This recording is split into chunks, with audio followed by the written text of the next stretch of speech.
Ito yung short video. Ito po yung website na makikita mo sa livegood.com/ yung Terry G or yung affiliate link.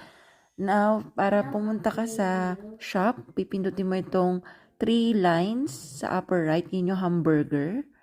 At makikita mo dito yung shop. Ayan. Scroll down nyo po para makita nyo yung factor 4. Ito, hahanapin natin siya. Bibilisin ko yung scroll. So, makikita nyo yung magnesium. Kung mahilig sa protein, may whey protein na rin. Greens for the gut. Super reds for the heart, cardiovascular, yung coffee. And ito for the healthy muscle. Ito po yung, kung dati po Biomega yung binibili namin, ito na po yung ginagamit namin ngayon kasi factor 4. Kasi hindi naman nakakapag-send dito sa Hungary yung Biomega. So, factor 4, ito, marireceive